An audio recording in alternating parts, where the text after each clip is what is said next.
Welcome to Not a Podcast, episode 5, 6, 7, 8. Wow, we don't know what number it is. Where even though there are two people discussing various topics and questions that you guys asked on the site, it may appear to be similar to a podcast, but I can assure you it is not. I'm your host, Gavin Scarblee. And my mom doesn't get that joke. She doesn't get that. If I said Carl Scurby, she wouldn't get that either. One time we had a sold out show, and we had a show in New York, and it was sold out, and they still put my name as Carl Scrubby on the chalkboard outside. Carl, we should have named you Carl. Yeah, close. Somebody actually asked that. They said, "Did you ever think about naming him Carl?" Haley did. Oh. No, not Carl. No. Yeah. You were always Calvin. Good choice. Anyways, this is my mom, Janet Scrooby. She's a national tennis champion. Literally. You have to hold Senior. that. You have to hold that. Senior like that. national champions. Yeah, but that, Still, That's- it's not nothing. yeah, that's still a national champion. I don't care if it was on the goddamn moon against antelopes. You're still the national champion. Anyways, my mom, she's the best. She was a teacher for like 15 years. A bunch of people always, if I post a picture of my mom, everybody's like, "I love Janet. She taught me science." I'm like, that's fucking sick. She knows tons about like volcanoes. And they remember their fourth grade teacher, and I'm honored. What do you feel like you know the most about science-wise? Erosion and weathering. It's hard to make it sexy, but I tried. You tried? I did. Erosion sounds like a sexy word because it's kind of like erection. Well, I don't think it has anything to do with that. I don't think they're the same at all. But It didn't come up in the curriculum. they actually kind of have opposite ideas too. Right. Right. One is building up.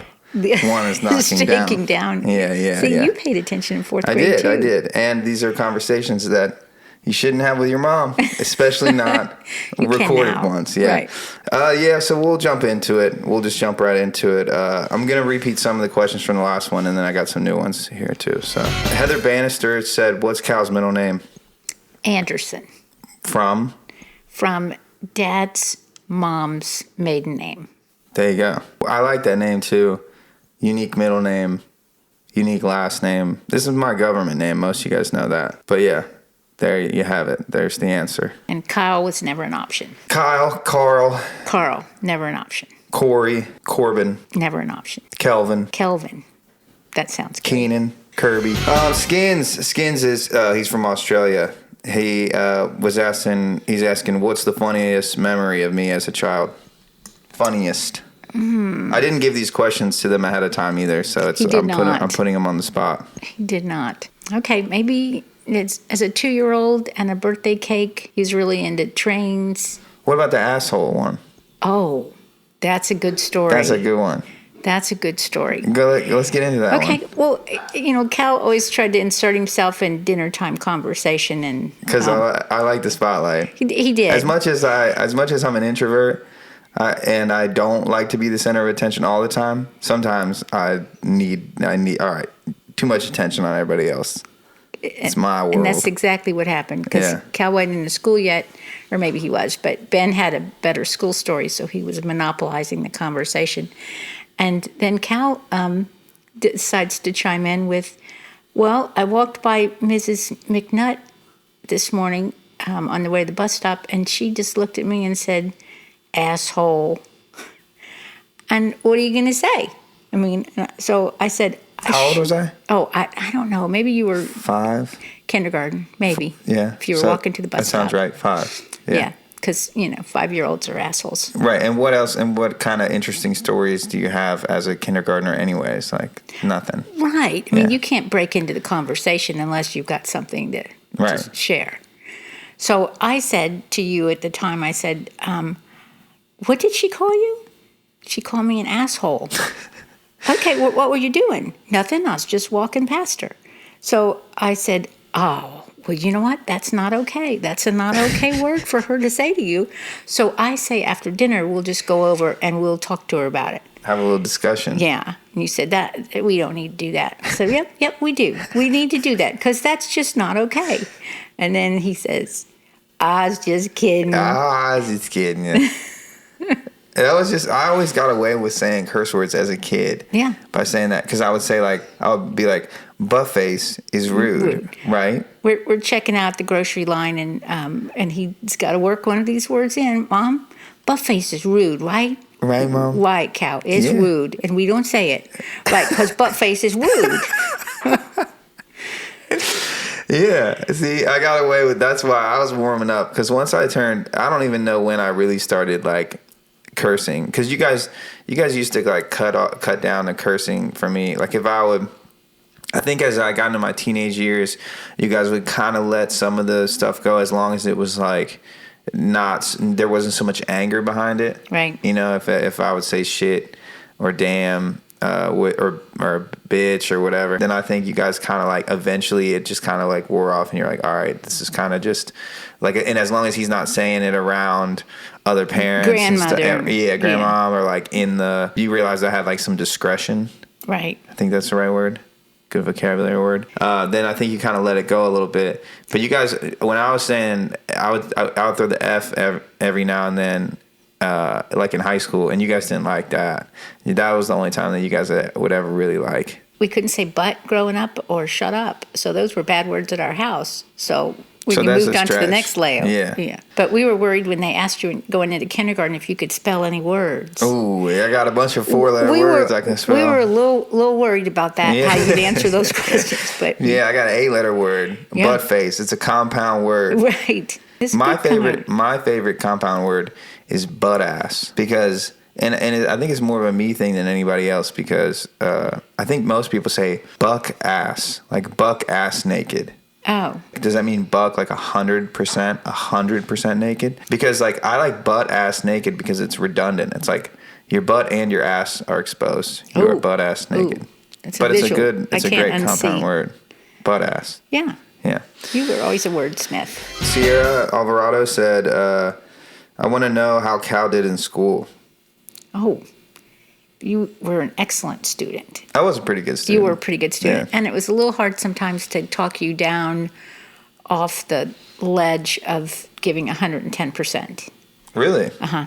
You mean I was trying too hard? You just wouldn't let it go until it had reached perfection. Oh, you mean like with projects and shit? Yeah. Like the video projects that I would stay up till like 8 in the morning. Yeah. Absolutely. I would stay up all night making those video projects. I would ask the teacher, be like, yeah, can we make a video? And maybe that's why the music videos are good, is because I was always like a visual guy. Yeah, and have a high standard. Mm-hmm. Yeah. And then I think there was a lot of passion there editing those videos, like scripting them, shooting them, editing them. Looking for perfection. Yeah. Yeah, you always wanted to know where the bar was. Where's the bar? Where do I have to go? And then you would go above the bar. Ah. Yeah. Yeah. I don't remember it that way. Well. And Sierra also asked what made me decide to go to college. I guess I just thought that was what I was supposed to do after high school. Just that's what everybody did. It was an expectation. Yeah. Yeah. What else are you going to do? Right. So I only applied to, we went and visited Miami, and then we went and visited OU. Mm-hmm. And I only applied to OU and Ohio State.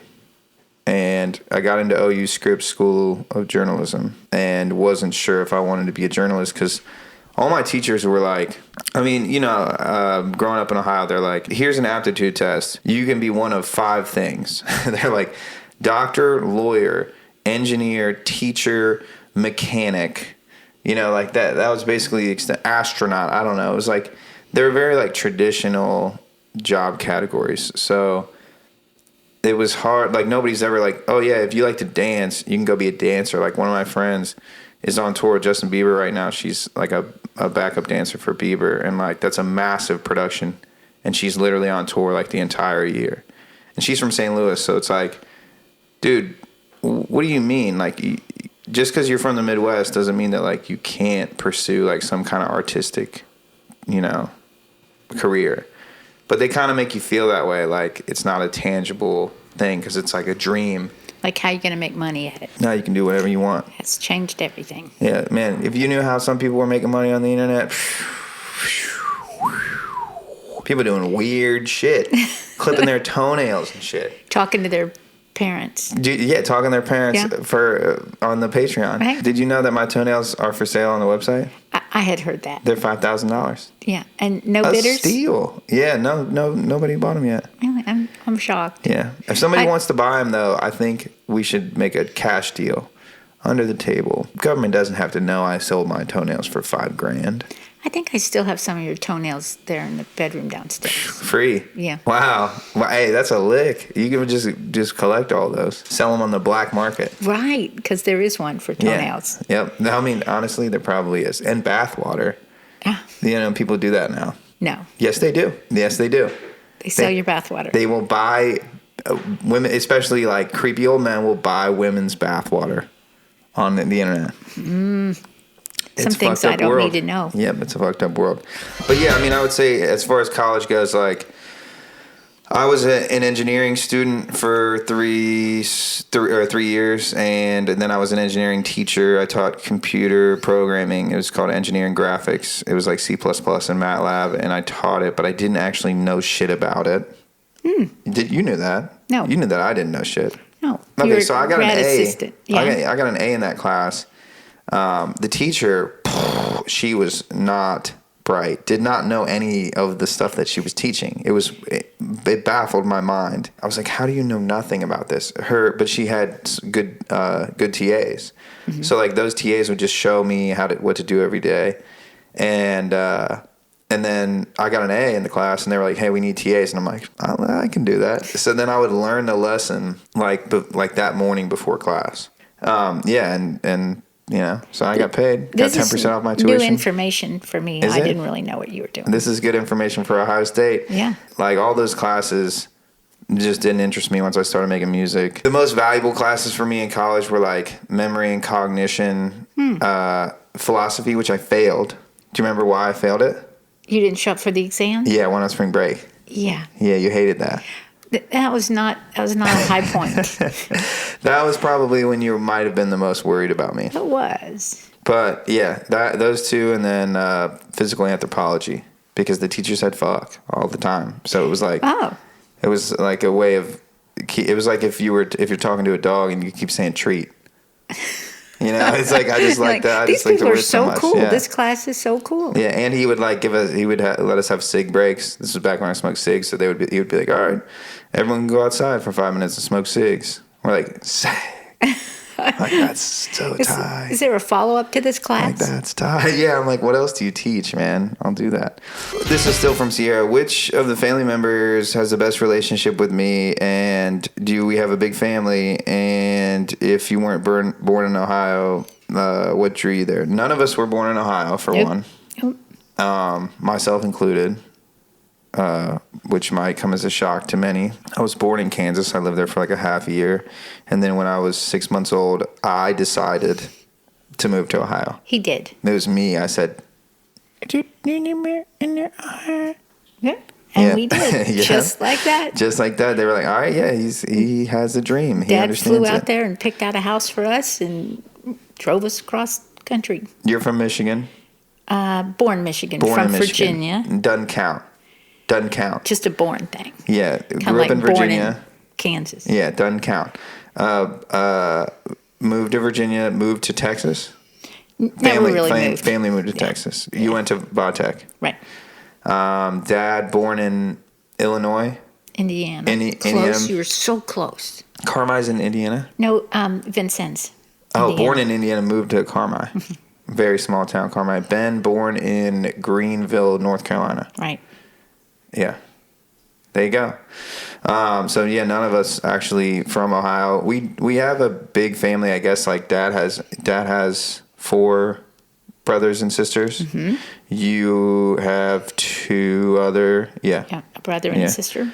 So we have kind of a big extended family. But since we all don't live in the same spot, then it doesn't feel like a lot. It doesn't feel like too much. Right. Because I've been a part of that before, like been invited into bigger families. Right, where which you have can 2 be Thanksgiving dinners and expectations. Yeah, multiple Christmases and stuff, which is cool. But then you're like, man, that's a show. You're putting on a show for a while.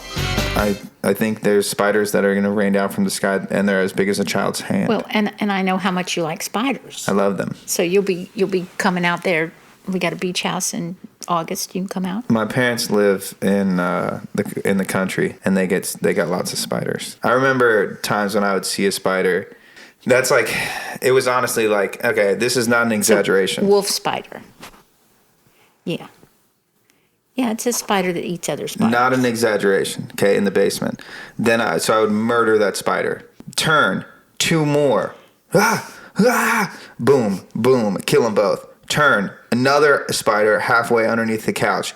All right, I'm getting the fuck out of here. I'm not staying in the basement again, ever. I remember one time when I was going to sleep and there was one of those vents like that. Yeah. And the TV, this is in high school, and the TV was shining on that, and so you could see like the shadow. It made it even bigger shadow, and this spider crawled out of that thing and rappelled down right behind the dresser. So it was like,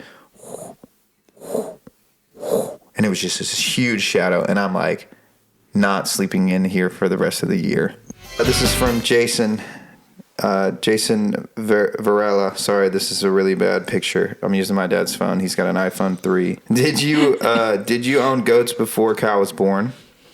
We did not. No. This is our first foray into goats. You used to ride horses when you were younger. Yes. Yeah. Yeah. What are the goats' names? Katie and Coco. Named after tennis players, because my mom. So that's why we're here. That's why we're here. Because our parents Palm love tennis. Springs. Am I your favorite goat? Yeah. Yeah. Yeah. That's a good question. That is a good question. Has Dessa met the goats? Yeah, Dessa Yeah. doesn't really, honestly, she doesn't do great with them. Oh, she did fine after a while. After she realized she didn't have to herd them or Yeah, she got a little chase better. them up a tree or something.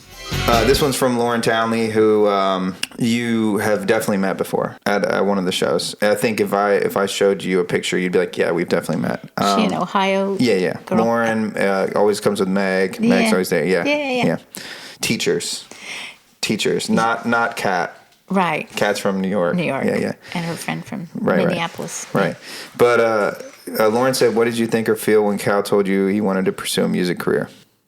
We figured Cal could do anything he wanted to do. If he sets his mind to something, there's no getting in his way.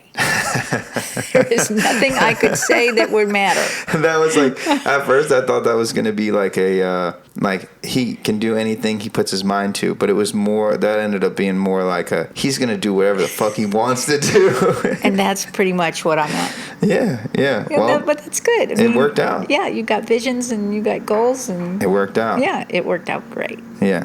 And I always knew it would. And well, I didn't. Really? No. I mean, even when I made that song with Chris Brown and stuff, I was like, man, how am I going to make some money out here? Yeah.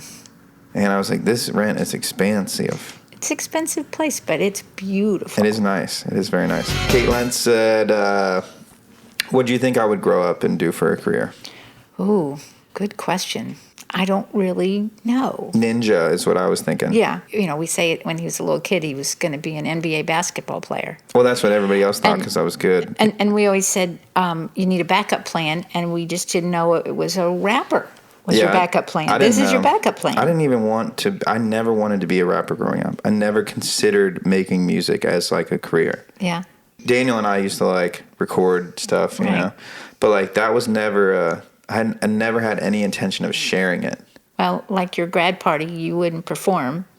Oh my God, no. Yeah. Everybody's like, oh, you should perform. You're really good.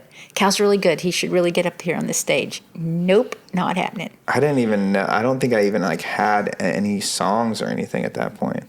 Maybe like a verse or something. Because I really just like started writing at Ohio State. Because what would happen is, and this is your first time knowing this, but and it's probably why I failed out. Well, one, we would get drunk and high, and we would rap like freestyle, which is just like you just come off the top, right? You just like kind of make stuff up as you're going along. So me and Vasily and Nick and Logan Logan would just get high. He wouldn't really rap, you know.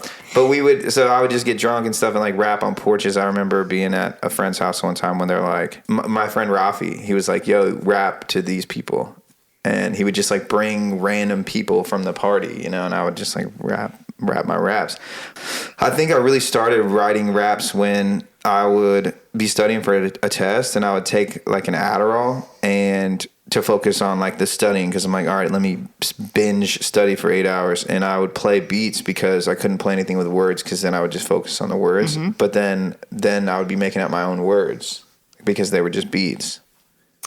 So I was so focused on the music that like I just would end up not studying, which is probably why I failed out. You didn't fail out. I did fail out. And then I appealed and said, can you get rid of that quarter? They said, yeah. Nice. Got back in, got a degree. Yeah, they said, we'll take more of your money. We'll take your money. And then they were like, do you want this diploma? Is that what it's called? Yeah. Yeah.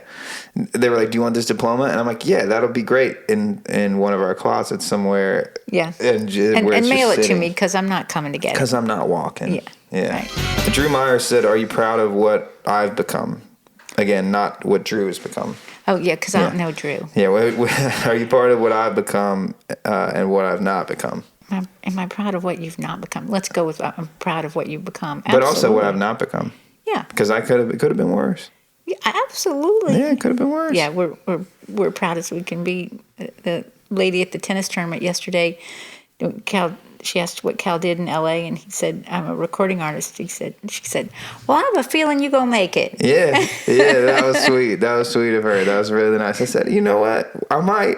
It could happen. Yeah, we might make it happen. Yeah. I could see us selling out shows one day. One day. Yeah. One day. Yeah, we're really proud. And we're proud of the way he conducts himself in business and takes care of his friends and takes care of his fans and takes care of his parents. And I don't really take care of you guys. You guys. But you do. I just try now, since you guys, stuck with me for so long. We took care of you for a little while, but yeah, you did. So we come to concerts and we get VIP treatment, and we just love that experience, because we get to see you, we get to see you do your thing, we get to see your friends. I mean, yeah, it's cool. Yeah, it's fun. It's fun for us. It's fun. But we are proud, and we're proud of the human being that you are. Thank you. Haley said, what was I like as a child? Oh,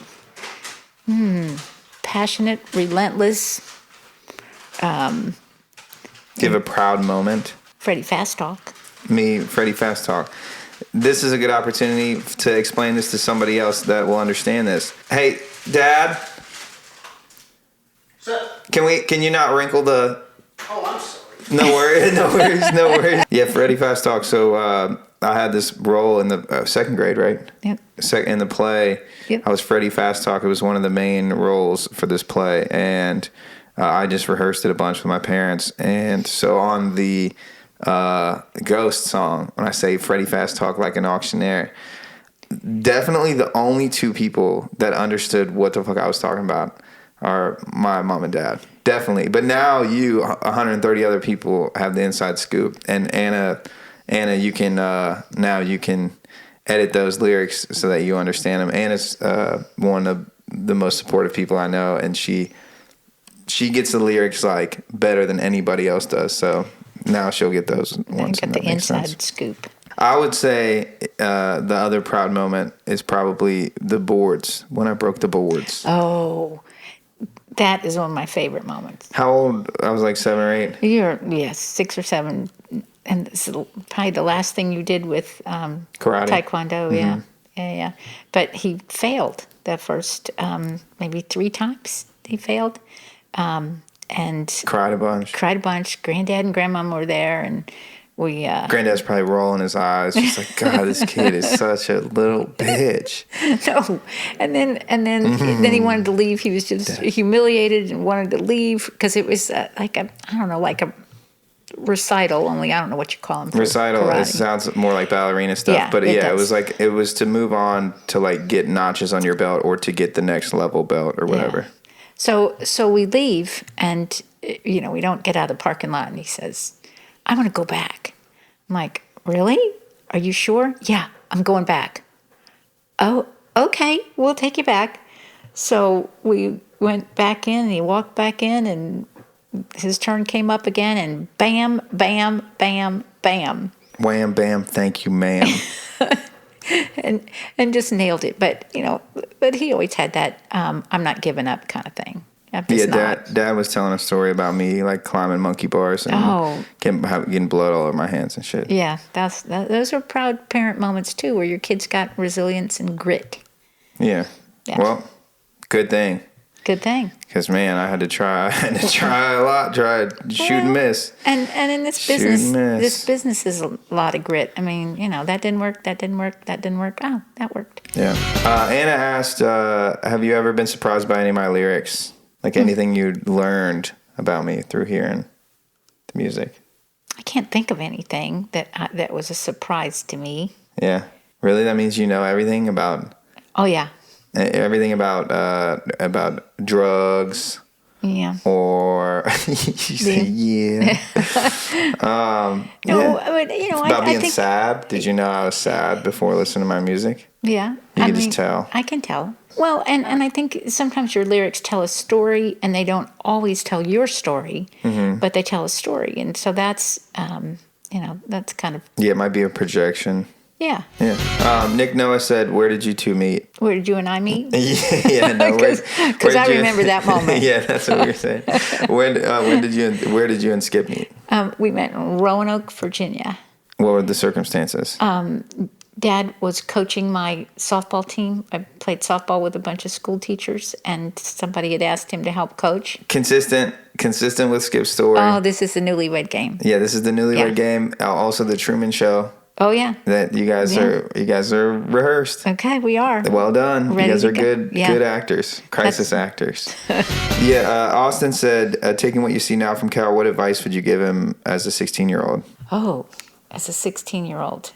I don't know. Dad has a saying that goes, first easy pass. Take the first easy pass, and that just means when times are tough and you're under a lot of pressure, take the first pass. And keep moving.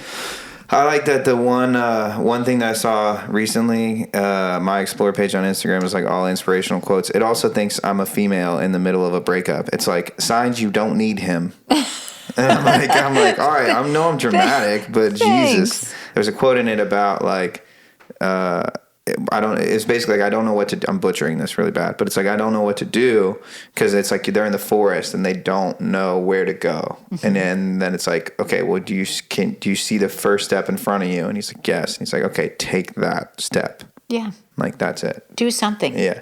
Doing nothing is not an option. Yep. Do something. If you're not sure what to do, even if you do the wrong thing, you've done something and now you know. Mm-hmm. Madeline Drake said, are the parents big into music, just in general? Like, not mine, but just music in general. Are you guys big into music? Mm-hmm. And Dad more so than me because he's, learning piano and that kind of thing. But you didn't get any musical talent from me, from my side. But Dad's side, your grandmother was a choir director. And I think there's a direct line between choir director and rapper. Yeah. I mean, I would say that it's like if you are a choir director, you're like this close to being a rapper. Well, absolutely. Yeah. So my side had no musical talent and really didn't listen that much. Yeah. Well, now got it from somewhere. I'm better with Dad. Got it from Dad helped. Dad got it from somewhere. How many shows of mine do you think you've been to? Oh gosh, maybe a dozen. Yeah. Seems like maybe that's a little high. No. Maybe That seems double like a good digits. guess. I'm thinking double digits.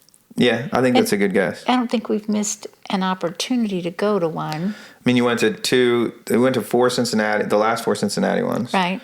And I probably had like at least 5 other Cincinnati ones. Like did two on the square. Yeah. So that's 3 more. Stood in line there in Cincinnati for your concert, and those girls came up from behind and said, "Are we? I think we're in the wrong line." You're like, no.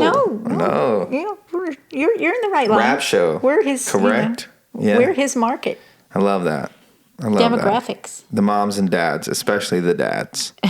Danny Sancelli said, what's the biggest lesson you've learned as parents, and what piece of advice do you have for parents today? That's a great question. Gosh, it's just love them and listen to them, and then make sure they don't sit down on the path. Yeah. But just love them and listen, and they don't need to hear too much from you. They don't need. Sometimes you just need to listen and hear what they have to say. I think for a while you told me. I think as kids are younger, I'm just from my experience, they probably need to be told more, and then as they get older, they probably need to figure it out more on their own. Right, and we did. We trusted you to figure it out. We knew you'd figure it out. Just, it's just painful to watch your kids figuring things out. I didn't know. Still don't know. Still don't know how that goes. Well, that's it. I thought you did wonderful. You're very kind. Were you nervous at first? Not exactly nervous, but just didn't really know what to expect. Yeah, and sometimes my brain doesn't think as fast as I need it to think to answer these tough questions. That's like, all of us. What's the best bit of parenting advice? That's a tough question. That is a difficult question. Yeah. Because it's a tough job. I'll tell you what, I can't believe they just let anybody do it. My parenting advice is always bring treats for Dessa. For dogs. Yes, for dogs. For dogs. That's my parenting advice. And raising a kid is just like raising a dog. The same thing. Yeah, absolutely. Leave it alone. Right. If it's being a brat, just put it in a room for 12 hours. Right. Well, right. I never did that to Dessa. So. No, because she wouldn't let you. All right. Well, hey, thank you guys for tuning in to episode Who Knows Part 2. Thank you to my mom for being on. Artificial applause, Clay.